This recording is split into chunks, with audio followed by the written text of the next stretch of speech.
आलू रावल की जानकारी हमें 2 अभिलेखों से मिलती है। कितने अभिलेखों से? तो आपने सुबह पूछा अलग की जानकारी कौन-कौन से अभिलेखों से मिलती है? देखो जानकारी के स्रोत, सोर्सेज ऑफ इन्फॉर्मेशन, जानकारी के स्रोत, सोर्सेज ऑफ इन्फॉर्मेशन। मैं लिख रहा हूँ, एक बार उतार लीजिए ऐसे कैसे, फिर मैं समझा दूंगा आपको।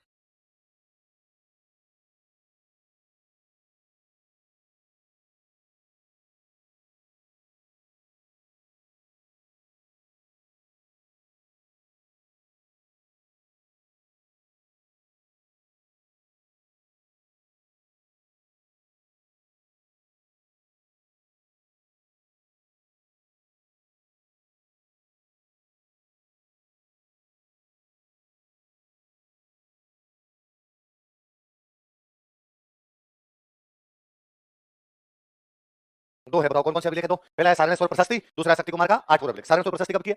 953 ईस्वी, शक्ति कुमार का आठपुर अभिलेख कब का है?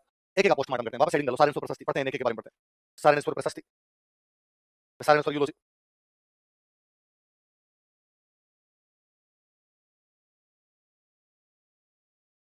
और देखो सुनो मेरी बात, पहला शब्द, दो शब्द है, एक है सारनेश्वर, एक क्या लिखा हुआ है? प्रशस्ति। मैं पहले दूसरे पे जाता हूँ, प्रशस्ति पे जाता हूँ, याद रखना आगे खूब जगह काम आएगी। अभिलेख का तो सिंपल सा मीनिंग होता है लिखना, कुछ भी लिखा हुआ है उसको क्या बोल सकते हो? आपका रजिस्टर अभिलेख है। आप रजिस्टर में लिख लिया, इसको रजिस्टर लेख बोल दो। पत्रों में लिखते इसे बोलते शिलालेख। क्या बोलते? शिला मतलब पत्थर, रोक, रोक एडिक्ट बोल दिया करते। लंबा पत्थर होता है बोलते स्तंभ लेख, पिलर एडिक्ट। किसी गुफा में लिखते बोलते गुफा लेख, तांबे पे लिखते बोलते तांबा लेख, सोने पे लिखते बोलते सोना लेख, चांदी पे लिखते बोलते रजत लेख। रजत बोलते चांदी को, रजत। तो जिसमें लिखा जाए उसके अनुसार लेख हो जाता है, इसमें तो कोई चिंता वाली बात नहीं। ऐसे अभिलेख जिनमें राजाओं की प्रशंसा की जाती है, ऐसे अभिलेख जिनमें राजाओं की, उनको बोलते हैं प्रशस्ति। क्या बोलते हैं? तो प्रशस्ति का सिंपल सा मीनिंग है प्रशंसा। क्या मतलब है? जहां प्रेज किया जाए कि इनको उनकी उपलब्धियां बताया जाए, फलाना जी ने ये कर दिया, ये कर दिया, ये कर दिया। इसका मतलब उसकी आप प्रशंसा कर रहे हो, इसका मतलब उस अभिलेख को क्या बोल देंगे अपने? क्या बोलेंगे? प्रशस्ति। जो सारे प्रशस्ति का मतलब इसमें राजा की क्या की हुई है? प्रशंसा। किसकी क्या की हुई है वो पढ़ लेंगे, इसका सिंपल सा मीनिंग है, तो आगे क्या की गई इसमें? प्रशंसा। आप पहले वाले शब्द पे, पहले क्या लिखा है? जिनके पीछे भी स्वर लगे, इसका मतलब शिव जी का मंदिर है।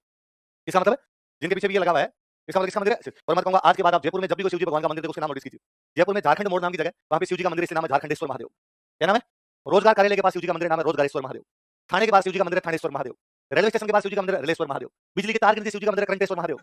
मंदिर है एक्जेक्टली, मैंने नाम लिया, सारे जयपुर के मंदिर है, सारे जयपुर में शिव जी के मंदिर बने। तो शिव जी के मंदिर का मतलब पीछे क्या लगा? तो जिनमें पीछे ईश्वर लगा, इसका मतलब मंदिर किसका है? कहते के बाद स्वर लगा, इसका मतलब मंदिर किसका है? शिव जी। सारनेश्वर, अब अलग-अलग वहां पर कुछ इस प्रकार की चीज रही, इसका नाम क्या कर दिया इसका? सारनेश्वर। ये वास्तव में सारनेश्वर मंदिर उदयपुर में शिव जी का मंदिर है। कहां पर है? उदयपुर। उदयपुर की उसी मेवाड़ क्षेत्र की बात की जा रही है। तो सारनेश्वर मंदिर पर अभिलेख लगा हुआ, इसलिए उसका नाम क्या हो गया? सारनेश्वर। क्या नाम हो गया? सर। कौन से राजा के बारे में जानकारी दे रही है? अलग। किसके बारे में जान रही है? अलग। प्रशस्ति, इसका मतलब क्या कर रही है? अलग। अब क्या-क्या जानकारी दे रही है? अब इसमें डेस लगा दोगे, अपने इसमें लिखते हैं। एक उदयपुर में एक जगह पड़ती है, जगह नाम है आहड़। क्या नाम है? एक तो इस प्रशस्ति से ये पता चलता है कि अल्लक ने आहड़ को अपनी दूसरी राजधानी बना लिया। पहली राजधानी कौन सी? नागदा। दूसरी कौन सी? एक नंबर लगा लिखो। अल्लक ने आहड़ को दूसरी राजधानी बनाया। अल्लक मेड आहड़ सेकंड कैपिटल। वो आहड़ उदयपुर में जगह। अल्लक ने आहड़ को दूसरी राजधानी बनाया। अल्लक मेड आहड़ सेकंड कैपिटल। अल्लक ने आहड़ को क्या बनाया? दूसरी राजधानी। अच्छा, आपके दिमाग में आएगा सर इसे क्यों बना लिया? जब नागदा राजधानी है तो सेकंड राजधानी इसको क्यों बना लिया? आप इस बात को यूं समझ लीजिए कि मैं आज आपसे कहूं कि भारत की राजधानी कौन सी है, तो आप मेरे को सर दिल्ली, पर मैं कहूं यार पैसे टक्के का हिसाब किताब, आर्थिक काम कहां था? बॉम्बे। इसका मतलब आर्थिक राजधानी अपने एक प्रकार से बॉम्बे, और पॉलिटिकल कैपिटल राजनीतिक राजधानी वो कहां से आपने हमने घोषित नहीं करके है, तो ये आज भी शेयर मार्केट पूरा कहां से होता है? बॉम्बे। और भी पैसे टक्के का जो भी कहां से होता है? बॉम्बे। दिल्ली में नहीं होता पैसे टक्के वाला काम, तो वो अपना इकोनॉमिक है, ये अपना कौन सा है? पॉलिटिकल। सेम है। उस समय की जो अपने पॉलिटिकल कैपिटल वो तो है नागदा, उस समय की जो इकोनॉमिक कैपिटल कौन सी आपकी? इसका मतलब है आहड़ में पैसे टक्के। इसका मतलब आहड़ एक व्यापारिक केंद्र है। आहड़ कैसा है? मैं आगे वापस पूछूंगा तब याद रखना कि आहड़ कैसा है? व्यापारिक। तो राजा को लगता है कि यदि यहाँ के व्यापार पे कंट्रोल करना है, तो यहाँ पे बंदे बिठाने पड़ेंगे वैसे, वरना यहाँ का टैक्स कैसे लेंगे? भाई जहाँ पे व्यापार ज्यादा है वहाँ पे टैक्स कम होगा ज्यादा, और राजा टैक्स ज्यादा लेना चाहेगा कम, क्योंकि ज्यादा टैक्स तो सेना बड़ी तो साम्राज्य का विस्तार ज्यादा अपने आप के अंदर। तो राजा बोलता है आहड़ को कंट्रोल करना है, तो आहड़ कंट्रोल करने के लिए क्या करो? एक बंदा ये बिठा दो, इनकी छाती पे बैठो, भाई साहब पूरा टैक्स मेरे पास आना चाहिए, 1 रुपए का भी टैक्स इधर-उधर जाना नहीं चाहिए। एक किसी राजकुमार को उधर बिठा दिया तो वो क्या हो गया अपने आप में? मुख्य राजधानी तो अभी भी कौन सी है? एक सेंटर डेवलप कर लिया, कौन सा है? नागदा राजधानी, तो बड़ा पापा राव ने नागदा में कौन सा मंदिर बनाया? एकलिंग। आहड़ को भी राजधानी बना दिया, यहाँ भी मंदिर बनाओ, थोड़ा बहुत लगना चाहिए राजधानी। तो वहाँ का शिव जी का बना देते, विष्णु जी का बना देते हैं। विष्णु जी का मंदिर बनाया, भगवान विष्णु का एक अवतार माना जाता है वराह। कौन सा अवतार है? वराह। वैसे वराह का मतलब होता है सूअर। वराह का मतलब क्या था? आपने जब हिंदू अवतार पढ़ते हैं तब हम पढ़ते हैं कि एक बार धरती पर जल प्रलय होने वाली थी, धरती पूरी डूबने वाली थी, तब भगवान विष्णु वराह का रूप धारण करके, किसका रूप धारण करके, और उन्होंने पृथ्वी को अपने हथेली पर उठा लिया, पृथ्वी को बचा लिया, बाकी सब कुछ जलमग्न हो गया। इसलिए कभी ऐसी फोटो देखो जिसमें भगवान विष्णु सूर्य जैसी शक्ल है और अपने हथेली के ऊपर पृथ्वी को रखे, इसका मतलब कौन सा अवतार है? तो वराह अवतार मतलब कहते हैं किसका मंदिर है? विष्णु भगवान। कहां पर बनाया गया? आहड़। किसके द्वारा? देख लो, आहड़ में वराह मंदिर का निर्माण करवाया। He built Varaha temple at Ahar. Ahar में वराह मंदिर का निर्माण करवाया। He built Varaha temple at Ahar. किसका निर्माण करवाया? वराह मंदिर का निर्माण करवाया। अच्छा, अब मुझे बताओ, जब इसको राजधानी बना दिया तो यहाँ पे अधिकारी कम चाहिए ज्यादा चाहिए? तो अधिकारियों के नाम लिखे हमने, कौन-कौन से अधिकारी वहां पर बनाए? जैसे आप अधिकारी बनोगे सारे के सारे, आज जो अपने अधिकारियों वाली व्यवस्था होती है, इसके लिए टर्म यूज में ली जाती है, उसको बोलते हैं नौकरशाही।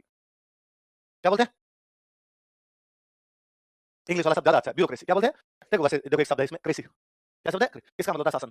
क्या मतलब होता है? एक आदमी राज करे तो कहते हैं ऑटोक्रेसी। ऑटो मतलब एक, या मोनोक्रेसी कहते हैं, एक आदमी राज कर रहा है, हम उसको क्या कहते हैं? ऑटोक्रेसी, एक आदमी राज। जनता राज करे, जनता को बोलते हैं डेमोक्रेसी, का मतलब शासन, तो उसको क्या बोलते हैं? डेमोक्रेसी। ब्यूरो का मतलब होता है मेज। ब्यूरो का मतलब क्या होता है? जब मेज पर बैठ के कोई राज करे, उसको क्या बोलते हैं? अधिकारी आप बनोगे तो आप मेज कुर्सी मेज लेके वहां पर कागजों में साइन करोगे, फावड़ा लेके अंदर कब जाओगे? कुर्सी मेज लेके राज करोगे, इसलिए आप सारे ब्यूरोक्रेसी में जाओगे। किसमें जाओगे? इसलिए आप कहलाओगे ब्यूरोक्रेट। क्या कहलाओगे? तो पुराना लैटिन भाषा का शब्द ब्यूरोक्रेसी, आपने उसका हिंदी में बना दिया नौकरशाही। क्या बना दिया? भाई आपने कहा होते तो सारे सरकार के नौकर है, फोर्थ ग्रेड है वो भी सरकार का नौकर, और आईएएस है वो भी सरकार का, पर हमने कहा नौकर नौकर में फर्क होता है। फोर्स करने वाला नौकर ही है, इधर वाला नौकरों का बादशाह है, नौकरों का शाह है, इसलिए उसको क्या कह दिया जाए? इसलिए आप सारे क्या बनोगे? नौकरशाह। क्या क्या बनोगे सारे? नौकरशाह बनोगे। इसलिए आपकी व्यवस्था क्या कहलाएगी? या इंग्लिश में क्या बोलेंगे? तो आहड़ में यदि आप जैसे अधिकारी लगाए, इसका मतलब आहड़ में किसकी शुरुआत की गई? है ना? आप प्रशासनिक व्यवस्था बोल सकते हो, एडमिनिस्ट्रेटिव सिस्टम बोल सकते हो, नौकरशाही बोल सकते हो, ब्यूरोक्रेसी बोल सकते हो। 3 नंबर लिख लो।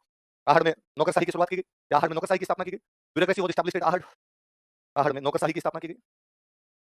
Bureaucracy was established eight Ahar. Ahar में नौकरशाही की स्थापना की गई। Bureaucracy was established eight Ahar. अब ब्यूरोक्रेसी का मतलब क्या? अधिकारी बनाए। तो कौन-कौन से अधिकारी बनाए? इसी में बिना नंबर चेंज किए इसी के अंदर अपन लिखेंगे। मैं एक लिस्ट बना रहा हूँ, आप लिख लीजिए, फिर मैं अधिकारी बता दूंगा कौन-कौन से हो। इसी में आप लिखिए, मैं 4-5 नाम लिख रहा हूँ।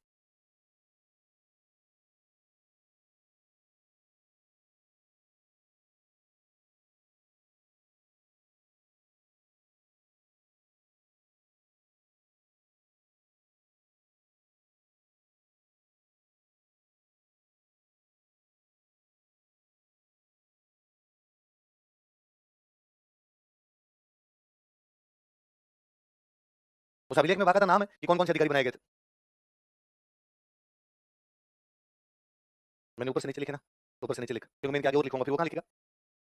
कंजूस बन रहा है। एक लाइन में सिखा दूं सबको। आपका जो रजिस्टर है, एक तो आइंदा से ध्यान रखना, इस बार भले ही आप लाइन वाला रजिस्टर लेके आ गए होंगे, आगे से बिना लाइन का रजिस्टर लाना। नोट्स बनाने के लिए सबसे अच्छे रजिस्टर ही होते हैं। और इस बिना लाइन वाले रजिस्टर के एक पन्ने में लाइन होनी चाहिए 12। कितनी लाइन लिखेंगे? आप लिखेंगे कितनी लाइन है? 12। आप क्या इस एक पन्ने में लाइन लिखते हैं? 29। है ना? कंजूसों के बाप है आप इस्माइल। फिर घर पे जाके लेंस लगा के देखते हैं कि क्या लिख लाया? मैं लिख लाया हूँ क्या? खुद को नहीं समझ में आता है। खुले-खुले आराम से लिखा करो यार, ज़्यादा-ज़्यादा 2 रजिस्टर और बढ़ जाएंगे, क्या फ़र्क पड़ेगा? तो कौन-कौन से नौकर साहब बनाए बताओ देखिए? अमात्य, संधि विग्रहक, अक्षपटलिक, बिस्काधिराज, बंदीपति। कौन-कौन से बताओ? अमात्य, संधि विग्रहक, अक्षपटलिक, बिस्काधिराज और बंदी। क्या होता है? एक-एक सुनते हैं, देखो ना काम आएंगे। कल देखो मैंने बताया था हम कौन-कौन सी व्यवस्था पढ़ेंगे? राजनीतिक, प्रशासनिक, ये वही है? प्रशासनिक व्यवस्था। जब हम पढ़े उसने वो मंदिर बनवाया, वो कौन सी है? हम आगे पढ़ेंगे इतना टैक्स लिया, इसका मतलब कौन सी? या कल हम पढ़े जावर में खनन उद्योग की जानकारी। खनन क्या है? आर्थिक है, रेवेन्यू डिपार्टमेंट है। मैं पढ़ रहा हूँ कि उसको हराते वहां तक चला गया, कैसी व्यवस्था है? राजनीति तो सारी पढ़ेंगे। ये किस प्रकार की व्यवस्था है? प्रशासनिक। तो आप बताओ पहला कौन है? हम। एक होता है राजा, राजा के नीचे मंत्री होते हैं। एक मंत्री वित्त मंत्री, एक है गृह मंत्री, एक है सूचना का मंत्री, एक है खेती का मंत्री, एक है व्यापार का मंत्री, एक उद्योगों का मंत्री। अलग-अलग मंत्री है। अब इन मंत्रियों को कंट्रोल कौन करेगा? इन मंत्रियों के ऊपर एक मंत्री और होना चाहिए, वो प्रधानमंत्री। मंत्रियों का जो प्रधान उसको क्या कर दो? प्रधानमंत्री। या मंत्रियों में मुख्य, आपका तो मुख्यमंत्री। जैसे आज आपका प्रधानमंत्री या आज आपका मुख्यमंत्री होता है। वैसे उस टाइम में भी राजा के टाइम में एक प्रधानमंत्री होता है, क्या होता है? मुख्यमंत्री। उसी का तो आप उसको प्रधानमंत्री भी कह सकते हो, क्या बोल सकते हो? मुख्यमंत्री। और ये लोग उसको बोलते हैं अमात्य। क्या बोला करते हैं? तो मंत्रियों को कंट्रोल करने वाला जो मंत्री होता है वो कौन होता है? भाई मैं तो आज भी कहता हूँ, मैं आपसे पूछूं कि यार अपना गृह मंत्रालय कौन संभालते हैं? आपका दोस्त अमित शाह संभालते हैं, है ना? मैं कहूं विदेश मंत्रालय कौन संभालते हैं? आपका दोस्त जयशंकर। मैं कहूं वित्त मंत्रालय कौन है? आपको निर्मला सीतारमण। तो फिर मोदी जी क्या संभालते हैं? इन सबको, इन्हें सबको संभालते हैं, इसलिए वो क्या है?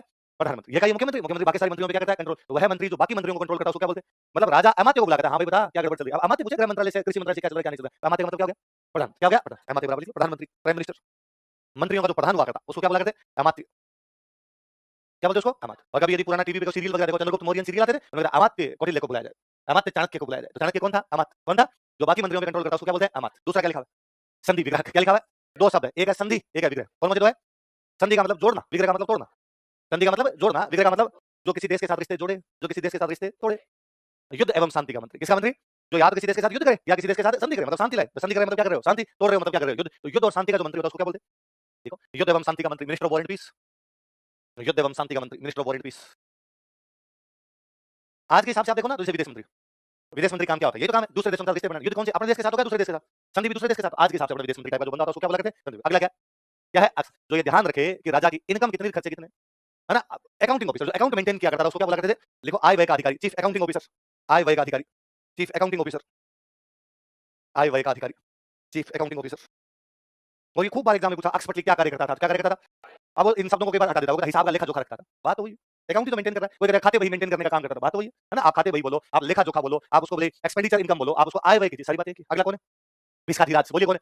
वापस बोलो क्या नाम है? वापस सुनिए देखो। एक शब्द होता है भेषज। क्या शब्द होता है? इसका मतलब दवाई। इसका मतलब क्या है? जो राजा के लिए भेषज लाए, भिखारीराज।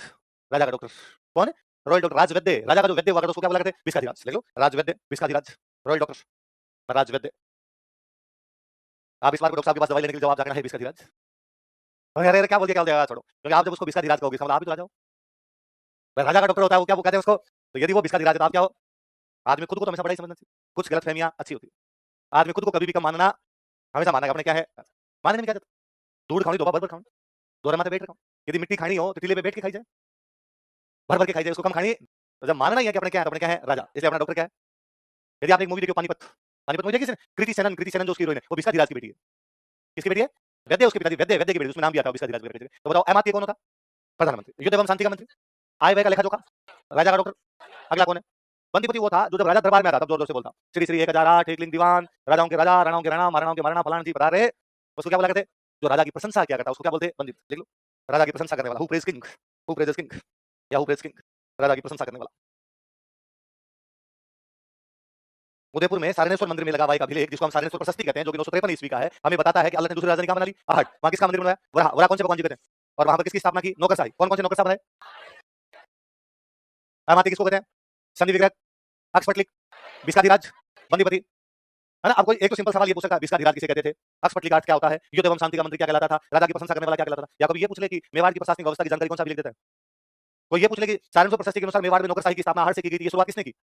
किसने की? अच्छा मुझे वापस बताओ, आहट को क्यों बनाया गया दूसरी राजधानी? व्यापारी केंद्र क्या है? तो टैक्स ज्यादा मिलेंगे कम। उसमें लिखा हुआ है प्रशस्ति में कितना कितना टैक्स है, किस चीज पे कितना कितना टैक्स ले रहे हैं। तो मेवाड़ की कर व्यवस्था की जानकारी भी कोई अभिलेख दे रहा है, कौन सा दे रहा है? एक और लिख लो, कर व्यवस्था, टैक्सेशन सिस्टम। 4 नंबर और लिख लो, कर व्यवस्था, टैक्सेशन सिस्टम।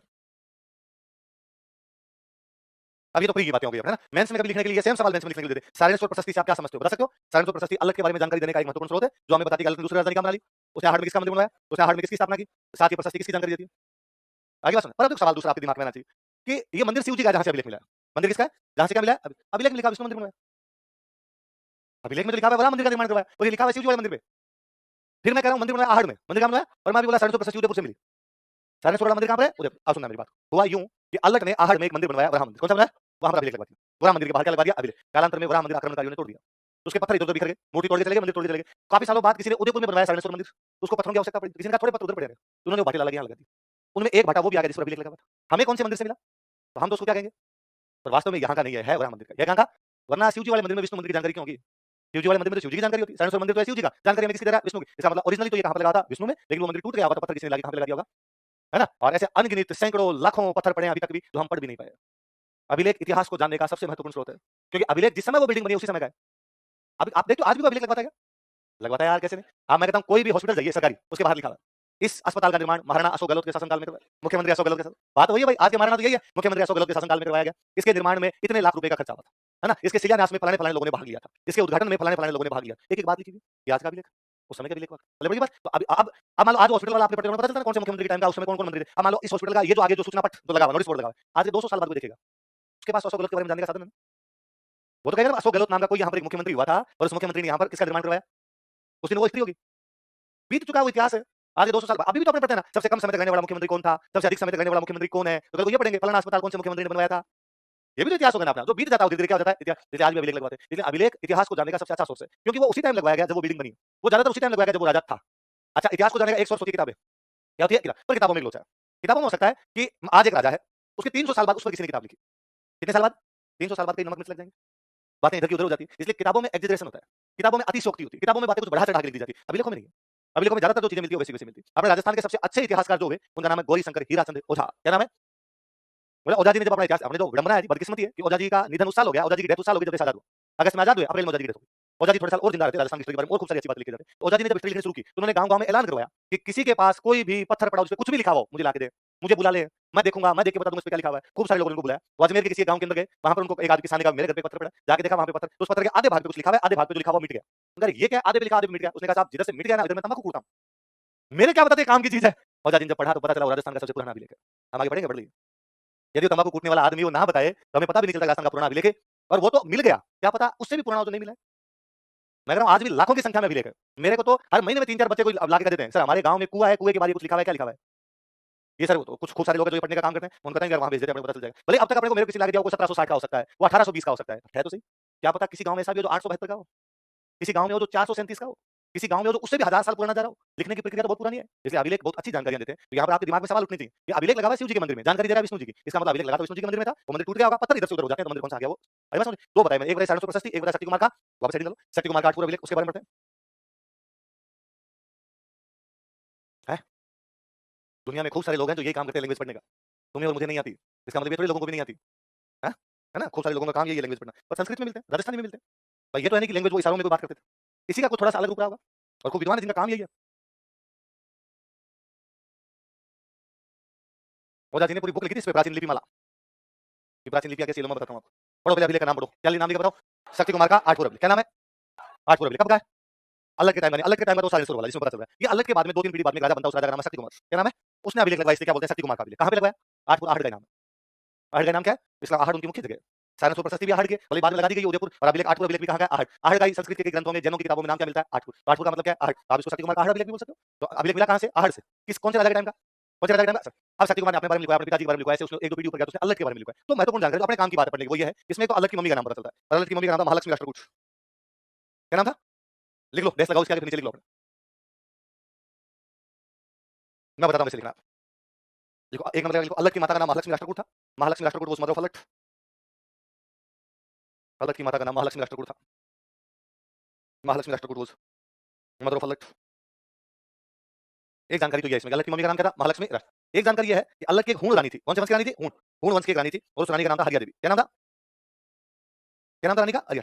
उस हरिया देवी ने एक गांव बसाया था, उस गांव का नाम था हर्षपुर। क्या नाम था? कौन सी रानी ने? हरिया देवी। कौन से वंश की है? किसकी रानी है? अलग। क्या बसाया उसने? लिखो, दो नंबर लगा, फिर मैं दोनों समझाता हूँ। अलग की हूण रानी हरिया देवी ने, अलग सून क्वीन हरिया देवी, अलग सून क्वीन हरिया देवी, अलग की हूण रानी हरिया देवी ने, अलग सून क्वीन हरिया देवी, अलग की हूण रानी हरिया देवी ने हर्षपुर की स्थापना की थी। फाउंडेड हर्षपुर। हर्षपुर की स्थापना की थी, फाउंडेड हर्षपुर। किसकी स्थापना की थी? हर्षपुर। अब देखो सुनो, आपका सवाल ये भी उठता है कि सर किसी की मम्मी का नाम और किसी की रानी का नाम ये महत्वपूर्ण थोड़ी है। और यदि मम्मी और रानी का नाम भी महत्वपूर्ण है तो पापा रावल की भी बताओ। फिर सर गोहिल की भी बता दो, गोहिल की मम्मी कौन थी, गोहिल की रानी कौन थी। और यदि सर ऐसे मम्मी और रानियों के नाम याद करते हैं फिर तैयारी छोड़ ही देते हैं सर। हर वंश में 20 एक राजा तो पढ़ने पड़ेंगे, तो उनके 20 की मम्मी और 20 की रानियां करनी पड़ेगी याद। खरीदते आज हमसे आज होंगे ना? फिर हमने पापा रावल गोहिल कितनी पड़ी, इसकी क्यों पड़ी? कारण देखो, मम्मी का नाम क्या है? महालक्ष्मी राष्ट्रकूट। क्या नाम है? राष्ट्रकूट कर्नाटक के थे। राष्ट्रकूट कहाँ के थे? और यदि अलग की मम्मी राष्ट्रकूट है इसका मतलब पापा ब्याह करने कहाँ चले गए? कर्नाटक। कहाँ चले गए? और ये पॉसिबल है नहीं। जब संचार और आवागमन के साधन नहीं थे तो ब्याह करने के लिए कर्नाटक तो क्या गया होगा? इसका मतलब राष्ट्रकूटों में राजस्थान से कोई ना कोई लेना देना है। इसलिए उन दिनों में कहीं ना कहीं राष्ट्रकूट कहाँ पर रह रहे हैं? आगे बढ़ेंगे, मैं जब आगे राठौड़ पढ़ाऊंगा तब मैं बताऊंगा आपको कि राष्ट्रकूट उन दिनों पाली रह रहे थे। कहाँ पे रह रहे थे? क्योंकि हमें पाली से राष्ट्रकूटों में अभिलेख मिलेगा, हम अभिलेख पढ़ेंगे, हरडुंडी अभिलेख कौन सा है? और उसमें हरडुंडी अभिलेख में एक राजा, उस राजा का नाम है धवल राष्ट्रकूट। क्या नाम है? और वो लिखता है कि मालवा के परमारों ने, किसने? शक्ति कुमार पर आक्रमण कर दिया। कहाँ पर आक्रमण कर दिया? मेवाड़ के शक्ति कुमार पर आक्रमण कर दिया। मैं बचा रहा हूँ। वो धवल राष्ट्रकूट जो कि पाली का राजा है वो लिख रहा है कि शक्ति कुमार जो कि मेवाड़ का राजा, उस पे मालवा के परमारों ने अटैक कर दिया था, तब उसको मैंने बचाया। वो शक्ति कुमार की सहायता करने जा रहा है, शक्ति कुमार रिश्तेदार है। शक्ति कुमार क्या है? इसका मतलब उसकी बहन या बुआ रही होगी महालक्ष्मी, जिसकी शादी उधर की होगी। इसे पता चलता है कि राष्ट्रकूट भले साउथ इंडिया के थे, उनका राजस्थान से कोई ना कोई लेना देना। अब ये तो ये नहीं बात पता चलती। फिर दूसरा, उसकी रानी का नाम क्या है? हरिया देवी। कौन से वंश की? हूण तो भाई साहब थे मध्य एशिया के। हूण कहाँ के थे? एक ईरान से पार के पड़े थे, ईरान से आगे के थे। तो क्या अल्लाह यूं ईरान गया था ब्याह करने के लिए? हम कहते ना, हूण इधर आगे थे, हूण इंडिया की तरफ आगे। फिर मुझे फिर भी क्या बड़ी बात है, उस समय माइग्रेशन हुआ करता था, इधर वाले इधर जाते, उधर वाले इधर आगे होंगे, ब्याह भी कर लिया होगा, हम क्यों पड़े सर उसमें? इसमें बड़ी शानदार बात है। इसमें बात ये कि हूण मध्य एशिया से आए और आके राजस्थान की संस्कृति में मिल गए, आके इंडिया की संस्कृति में मिल गए। ये भारतीय संस्कृति की महानता है कि जो कोई बाहर से आया हमने उसको अपने अंदर मिला लिया, हमने उसके साथ कोई भेदभाव नहीं किया, उनको हमने कहा कि मिला। हम आगे पढ़ेंगे, जब एंशिएंट पढ़ेंगे तब हम पढ़ेंगे शक, कुषाण, हूण, ये सारे मध्य एशिया से आए। कहां से आए थे? कौन कौन? क्या आज आप एक भी आदमी के बारे में मुझे कह सकते हो क्या सर कि सर इस आदमी पे मुझे शक है कि ये शक है? कह सकते हो आप? नहीं लगता ना भाई, मध्य एशिया से आए तो उनके वंशज अपने बीच बैठे होंगे। आप किसी कह सकते हो सर ये मुझे कुषाण लगता है, टोटोरा, या किसी को आपको सर ये हूण नहीं लग रहा है आपको? देखो सर इसकी हूण मिल गई एकदम, नहीं कह सकते ना? इसका हमें मिल गए। हम सब में किसी में थोड़ा थोड़ा ब्लड शक होगा, थोड़ा थोड़ा कुषाण होगा, थोड़ा थोड़ा किसका है? इसी समाज के अंदर मिल गए, आत्मसात हो गए, हमारे अंदर घुल मिल गए। ये भारतीय संस्कृति की विशेषता है कि बाहर से आने वाले तत्वों को हमने हमारे अंदर मिला लिया, उनके साथ किसी भी प्रकार का भेदभाव। वे संस्कृतियां जो बाहरी हमलों को इस प्रकार झेल जाती है कि उन्हें अपने अंदर मिला लेती है, लंबे समय तक कंटिन्यू कर पाती है, सर्वाइव कर पाती है। वे कल्चर जो किसी बाहरी संस्कृति के प्रति, एक्सटर्नल कल्चर के प्रति वापस दिखाती है कि नहीं हम अपने अंदर मिलाएंगे नहीं, वो जल्दी जल्दी से जल्दी समाप्त हो जाती है। इसलिए अल्लामा इकबाल ने कह के गए थे कि मिस्र, रोमा, यूनान सब मिट गए जहां से, कुछ बात है कि हस्ती मिटती नहीं हमारी। तो वो मिस्र की सभ्यता समाप्त होगी, कहां गए वो लोग? रोमन की सभ्यता समाप्त होगी, यूनान की सभ्यता समाप्त होगी, हम वैसे के वैसे हैं। हम सिंधु घाटी सभ्यता में भी पीपल पूज रहे थे, आज भी पीपल पूज रहे हैं। उस समय भी हम गाय की पूजा कर रहे थे, आज भी हम गाय की पूजा कर रहे हैं। पूरा का पूरा ढांचा वैसे पड़ा है, क्योंकि बाहर वाले आए, उनकी अच्छी अच्छी बातें हमने ले ली, बाकी उनका बस हमारे से उधर वैसे कैसे मिल जाओ, तो सारी सारी संस्कृति में आगे मिल गया अपने। मैं हमेशा हंसता रहता हूँ कि अपने गुजरात में एक समुदाय रहता है पारसी, कौन रहते हैं? ये सारे ईरान से आए हुए। ईरान का नाम ही पहले था फारस, क्या नाम था? पर्सिया, पर्सिया बोलते इसको, फारसी नाम हुआ करता था। वहां पर जब मुसलमान राजा आए तो उन्होंने पारसियों को कहा कि या तो तुम मुसलमान बन जाओ या यहाँ से भागो। तो कई बन गए, कई मर गए, कई वहां से आ गए। तो कोई छोटी मोटी टुकड़ी एक जहाज के अंदर बैठी, उधर बेओपर्सिया फारस की खाड़ी से निकली, अरब सागर में, अरब सागर में गुजरात आ गई। और गुजरात में गुजरात के राजा का कि भाई रे उधर मार रहे हैं, पीछे अंदर आने का मौका दे। गुजरात के राजा ने कहा हमारे तो खुद की खूब है और दिन दुने रात चौगुने बढ़ रहे हैं, तो हम तुम्हें कहा कह रहे हैं, हमारे खुद की आगे जनसंख्या ज्यादा हो रखी है। तो कहते हैं गुजरात के राजा ने उन पारसियों के पास में एक दूध का गिलास भर के भेजा। इसका मतलब था गिलास में ऊपर तक दूध है, हमारी जगह नहीं है, तुम्हें कहां बिठाएंगे? वो तो पारसियों का कमांडर था, बड़ा समझदार था, उसने दूध में चीनी मिला के वापस भेजी। कि जैसे दूध में चीनी मिलाने पर दूध आयतन ज्यादा बढ़ता नहीं, पर वो मीठा हो जाता है। वैसे ही हम यदि तुम्हारे अंदर आएंगे तो तुम्हारी जनसंख्या यहाँ बढ़ाएंगे नहीं, उल्टा तुम्हारे समाज को और अच्छा करेंगे, अच्छी संस्कृति लेके आएंगे, भाईचारे लेके आएंगे। राजा को अच्छा लगा, आओ यार कितना जोरदार बात कही आपने। राजा ने उनको बिठा लिया। पर अपनी समस्या, अपने हिंदू धर्म एकमात्र धर्म है दुनिया जिसमें जातियां हैं। दूसरे धर्मों में किसी में भी जातियां, आप पारसी बाप आए, पारसियों ने पूछा पारसियों क्या जात क्या है तुम्हारी? आपने बिना जात बताए अगले आदमी से बात ही नहीं करता कोई आदमी। आपने सबसे पहले जात पूछते हैं, उन्होंने कहा जात क्या है? उन्होंने कहा पारसी, उन्होंने कहा है पूरी बताओ, बामण हो, बाणी हो, वैसे वैसे बताओ भाई साहब जात क्या है? उनका वैसे हमारे होते नहीं, हमने कहा बढ़ाओ कुछ ना कुछ जाति बनानी पड़ेगी। इसलिए पारसी बाप ने जो काम करते उन्होंने वो जाति बनाई। जिसने लकड़ी का काम किया हुआ लकड़ा वाला, जो दारू का काम करता था वो दारू वाला, पाटली वाला, स्क्रू वाला, टायर वाला, ये पारसियों की जाति है। तो मैं तो अपने तो पारसी भी आके अपने में जातियां बना के और अपने जैसे हो गए, बाहर में जातियां, पूरी दुनिया में मुसलमानों में जातियां नहीं होती, भारत ही है। जब मुसलमान भी कोई मिलता है, हमने जात बता और वो बताता और है कि भाई मुसलमानों में भी जाति, ईसाइयों में बना ली, हमने सबके अंदर बना ली, क्योंकि हमारी संस्कृति के अंदर वो लाके घुल मिल गए। हमारी संस्कृति के जैसे ही हो गए तो उनके बाहर का असर दिखाई नहीं, वैसे वैसे हूण मध्य एशिया से आए थे लेकिन भारतीय संस्कृति में मिल गए। कोई आपने पूछा क्या एग्जांपल है कि आप लोगों ने उनको मिलाने का प्रयास किया? साहब हमने ब्याह कर दिया। भाई हम भेदभाव करते थे, हमारा राजा उनमें ब्याह कैसे कर लेता? हमारा एक राजा है अल्लट और उसकी रानी हूण है, उसका नाम क्या है? और सुनो, ये तो हूण थे शिव जी के भक्त थे। हूण किसके भक्त थे? इस बात पे गौर करना, बड़ी समझने वाली बात है। हूण किसके भक्त है? कहां से आए? मध्य एशिया। कहां से आए? इसका मतलब मध्य एशिया तक शिव जी की भक्ति होती थी। मध्य एशिया तक किसकी भक्ति होती थी? आज अपने कहते हैं साहब शिव जी की भक्ति भारत में होती है, तो काफी साल 100 साल पहले तो पाकिस्तान में भी होती थी। हमारा बाघा बॉर्डर तो 1947 में बना है, उससे पहले तो पाकिस्तान में भी होती थी, उससे पहले अफगानिस्तान में भी होती थी। आज के 500 साल पहले जाओगे तो हिंदू अफगानिस्तान में भी तो बैठे थे, अब खत्म हुए वहां से। थोड़ा साल और पीछे जाओगे तो ईरान में भी बैठे हैं। इसका मतलब भारतीय संस्कृति का विस्तार वहां तक है। हूण शिव जी की भक्ति क्या है? शिव जी के कट्टर भक्त थे कि जब भी कोई युद्ध करने जाते नारे लगाते हर हर महादेव। ये हर हर महादेव का नारा ही हूण लाए हैं। इससे पहले अपने हर हर महादेव नहीं बोलते थे। आप अब कोई कोई काम करते तो बोलते हो हर हर महादेव। इसका मतलब आप सारे क्या हो? क्या हो सारे? हूण यहाँ पर आए, हूणों की एक राजकुमारी, उस राजकुमारी का नाम है हरिया देवी। हूण किसके भक्त है? शिव जी। मेवाड़ वाले भी अपने आप को किसका दीवान मानते हैं? एकलिंग। एकलिंग जी किसके भक्त? एकलिंग जी मतलब शिव जी। अलग हरिया देवी कह रहा है कि हरिया देवी मैं शिव जी का भक्त, तुम भी क्यों ना दोनों मिलकर शिव जी की भक्ति। अलग अलग भक्ति में क्या पढ़ा हुआ है आपने? तो अलग की हूण रानी का नाम क्या है? हरिया देवी। उसने शहर कौन सा बसाया? हर्ष का मतलब शिव जी है। हर्ष का मतलब क्या होता है? वो शिव को बसा रही है। शिव को उधर क्या कर लिया इन्होंने? हर्ष। तो दो बातें, अलग की मम्मी कौन है? अलग की रानी कौन है? इसका मतलब अलग के पापा ने, अलग ने, दोनों ने विदेशी संबंध मजबूत किए। ब्याह कर करके है ना, पापा ने राष्ट्रकूटों में ब्याह किया, अलग ने कहां ब्याह किया?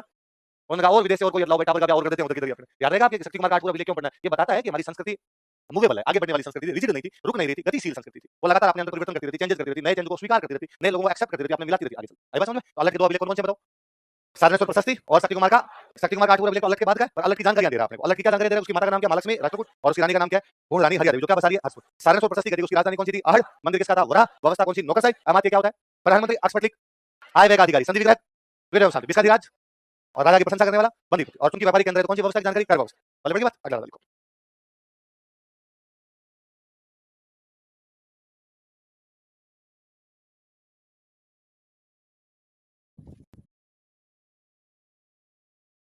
अगला राजा कौन है? जयतर सिंह। जयतर सिंह के टाइम में दिल्ली की तरफ से अटैक होता है। दिल्ली का राजा उसका नाम है इल्तुतमिश। क्या नाम है? वो नागदा पर हमला करने के लिए आता है। नागदा के पास में एक जगह पड़ती है, जगह का नाम है भूताला। क्या नाम है? उदयपुर में नागदा के पास में जगह, जगह का नाम क्या है? भूताला। लिख लो भूताला का युद्ध।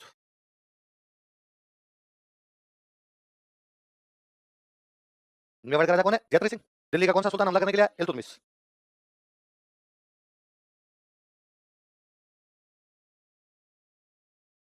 इल्तुतमिश कहां का सुल्तान है? चल उतार लो, ऐसे कैसे उतार लो, फिर आगे बात करते हैं। अच्छा, इल्तुतमिश का नाम आपने से कईयों ने सुना होगा, कईयों ने नहीं सुना होगा, पर एक नाम आपने सबने पक्का सुना होगा, रजिया सुल्तान। सुना है? इल्तुतमिश रजिया के पापा है। रजिया के पापा का नाम क्या है? इल्तुतमिश। बाकी सब जगह आपने मोहरा सुना होगा, रजिया फंस गई गुंडों में, सुना होगा आपने? तो बाकी जगह रजिया गुंडों में फंसी, यहाँ पापा फंसे थे। इल्तुतमिश को कूटा था इन लोगों ने यहाँ भूताला के अंदर। तो इस युद्ध में किसकी जीत हुई? जयतर सिंह। देख लो, इस युद्ध में जयतर सिंह की जीत हुई। Jaitra Singh won this battle. इस युद्ध में जयतर सिंह की जीत हुई। Jaitra Singh won this battle. Jaitra Singh के सेनापति लिखो, कमांडर्स ऑफ जयतर सिंह। जयतर सिंह के सेनापति, एक का नाम था बालक और एक का नाम था मदन। कौन कौन है बताओ देखिए? बालक और मदन।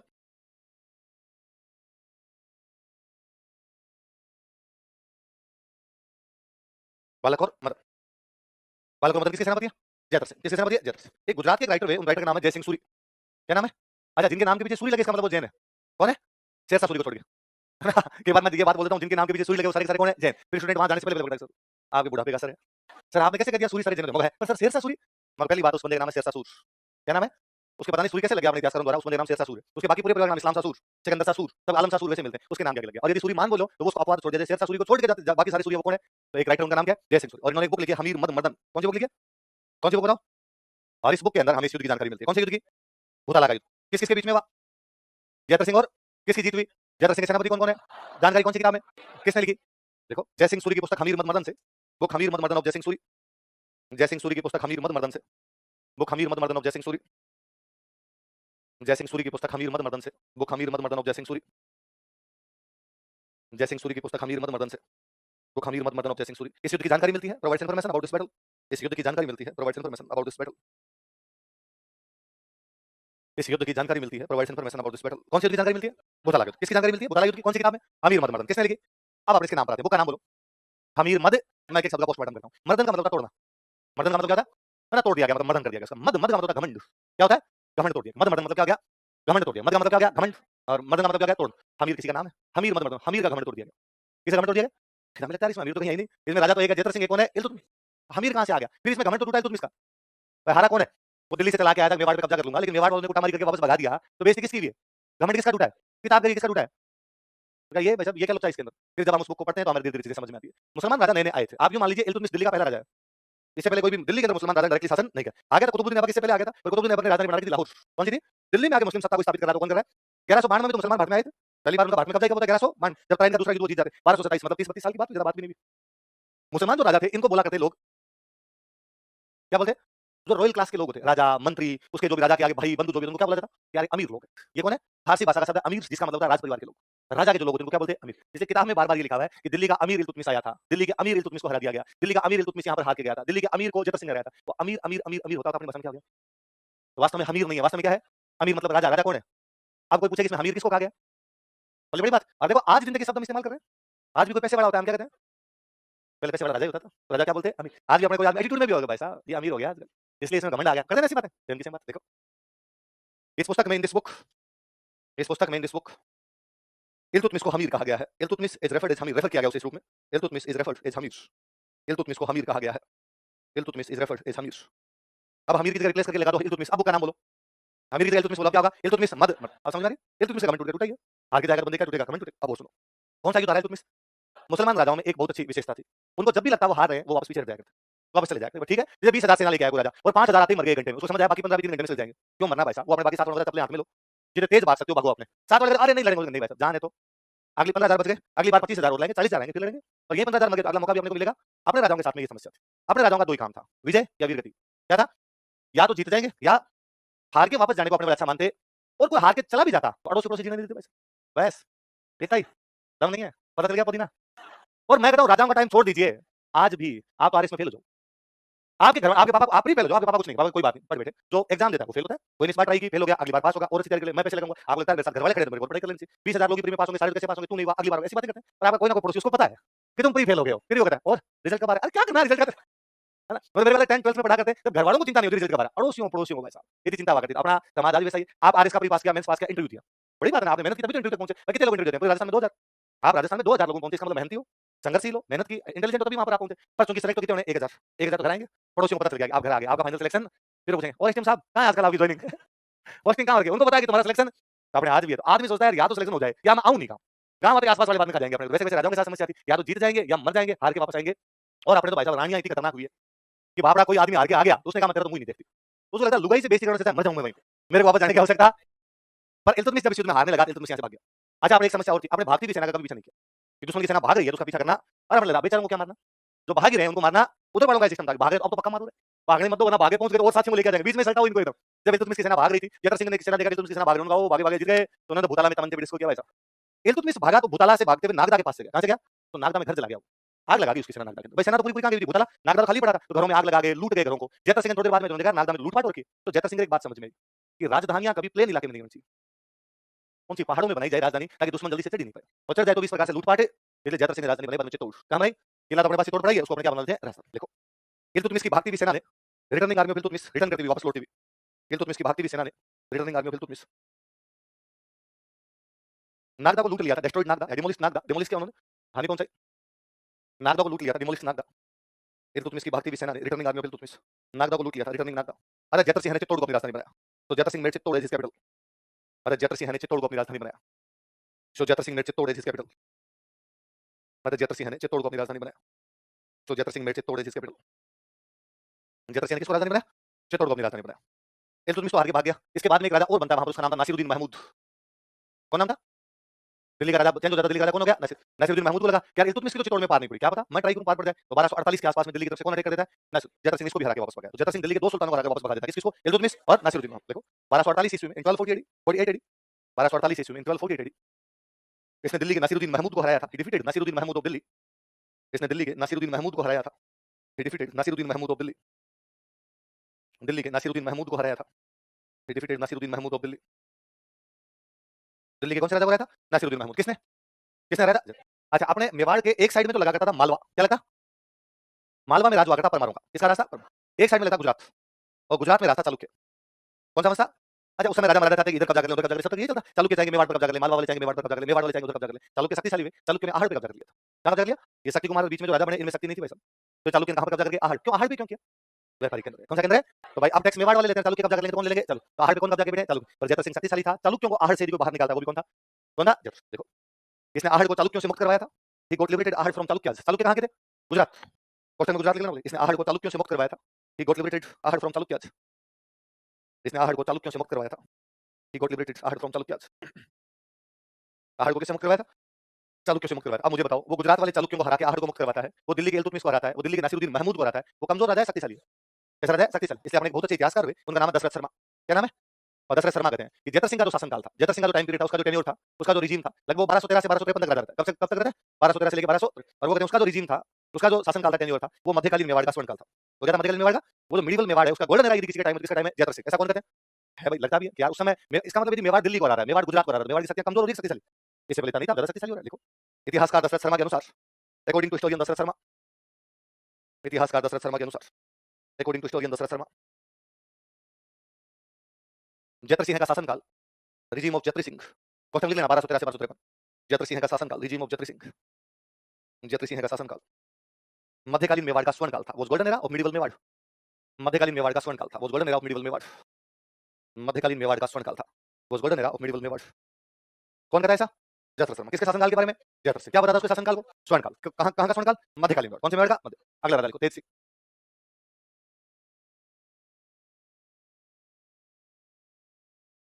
अगला राजा कौन है? ये तो तेज सिंह की एक रानी है, उसका नाम है जैतल देवी। क्या नाम है? अब राजधानी कौन सी बन गई इनकी? चित्तौड़। तो चित्तौड़ में मंदिर बनवाया जाए भाई, तो इसने चित्तौड़ में मंदिर बनवाया, श्याम पार्श्वनाथ मंदिर। कौन सा मंदिर बनाया? किसने बनवाया? किसकी रानी थी? कौन सा मंदिर बनवा रही है? कहां पे बनवा रही है? लिख लो, इसकी रानी जैतल देवी ने, हिज क्वीन जैतल देवी, इसकी रानी जैतल देवी ने, हिज क्वीन जैतल देवी, जैतल देवी ने चित्तौड़ में श्याम पार्श्वनाथ मंदिर का निर्माण करवाया था। Build Shyam Parshvanath temple at Chittor. Chittor में श्याम पार्श्वनाथ मंदिर का निर्माण करवाया था। Build Shyam Parshvanath temple at Chittor. Chittor में श्याम पार्श्वनाथ मंदिर का निर्माण करवाया था। Build Shyam Parshvanath temple at Chittor. इसी में एक हेडिंग डालो, इसी राजा में एक बुक का नाम लिखना, हेडिंग डाल लीजिए, फिर मैं समझाऊंगा क्या। एक बार आप लिख लीजिए बस।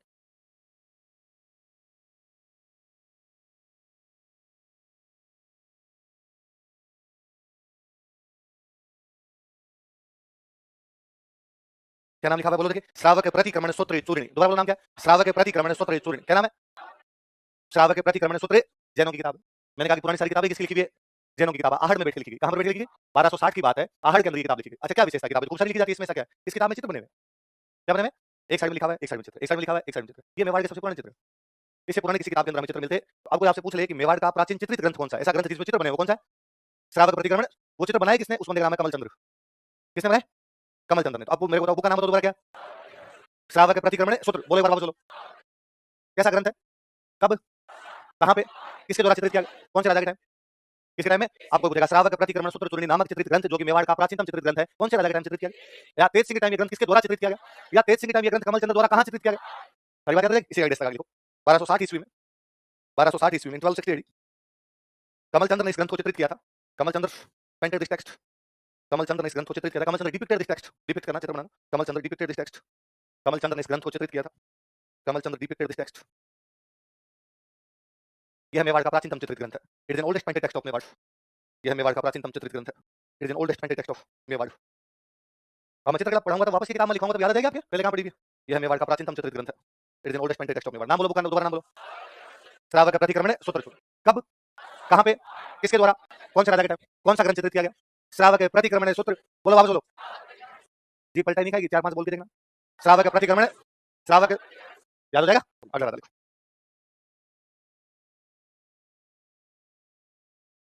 श्याम, श्याम कृष्ण भगवान।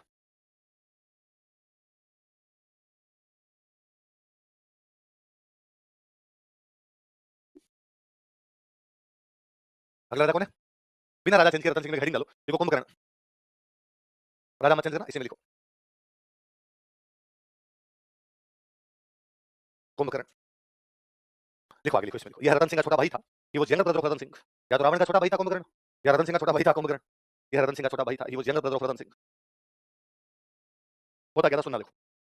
राजाओं के राज में एक विशेषता ये थी कि जो सबसे बड़ा बेटा होता वो तो क्या बन जाता? राजा।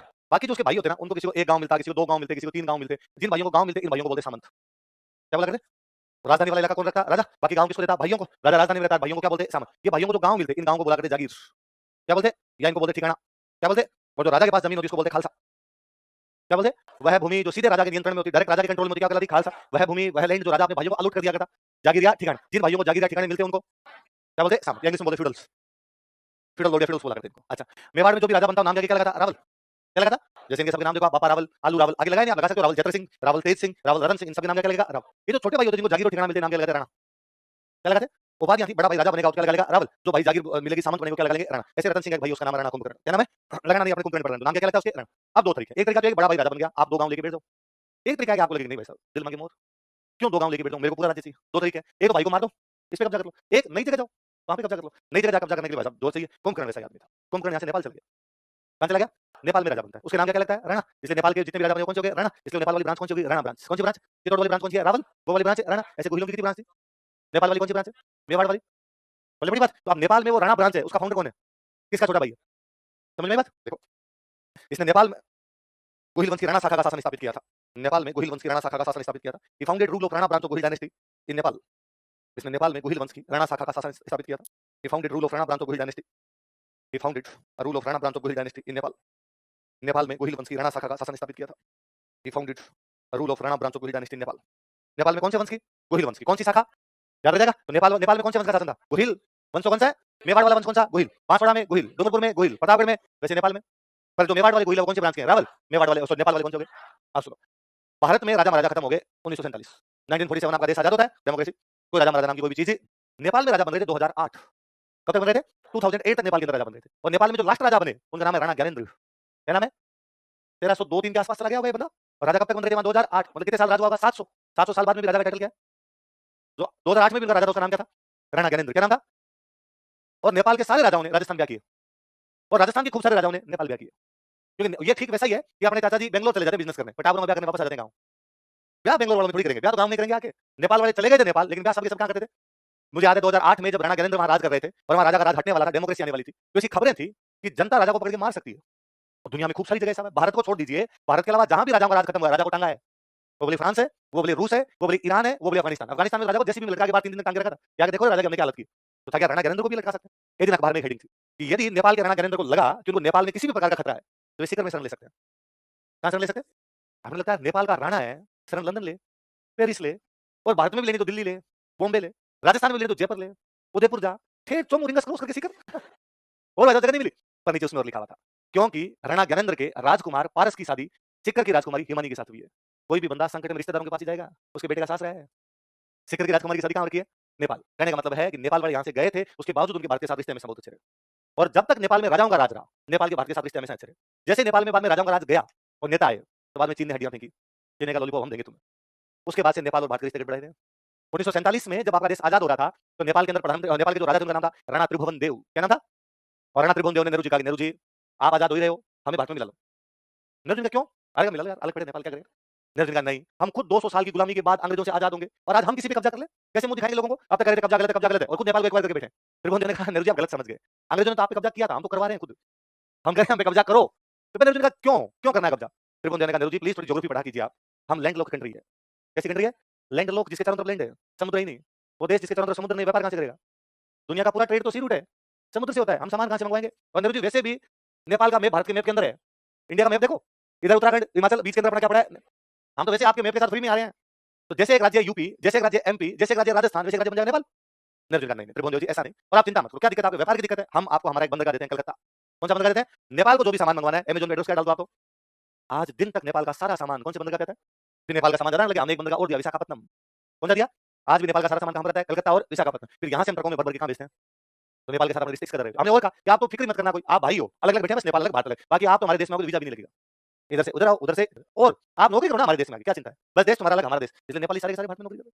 इसलिए अपने नेपाली अंग्रेजों के टाइम से अपने नौकरी करने के लिए लग गए थे। अंग्रेजों की सेना के अंदर नेपाली खूब बहादुर होते हैं, इसलिए अंग्रेजों ने नेपालियों को बहादुर कहना शुरू किया। इसलिए वो इतना फेमस वर्ड हुआ कि एटीएम के बाद गार्ड साहब भी यदि कोई नेपाली अपने और बहादुर, है ना? किसी होटल में कोई सेफ भी यदि नेपाली अपने और बहादुर, नेपालियों को कहने क्या लगे?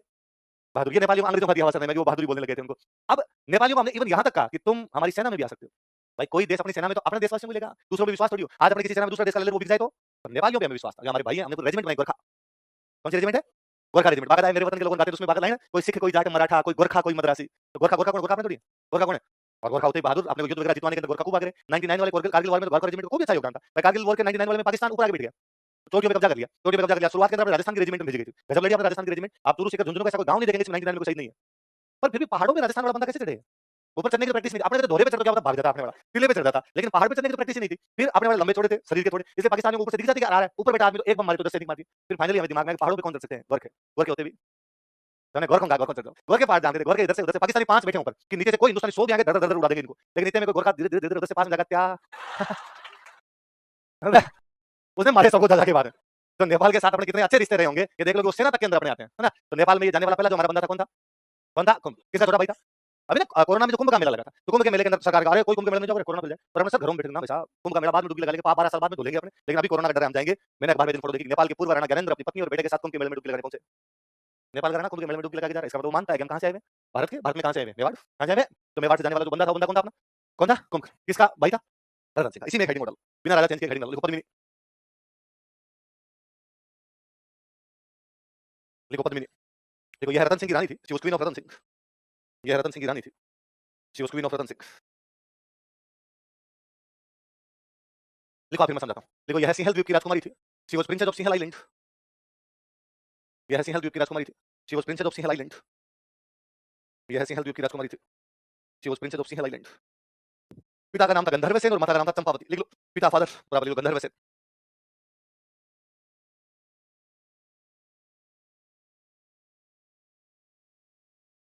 और माता का नाम चंपावती। पिता का नाम क्या था? गंधर्व सेन। माता का नाम,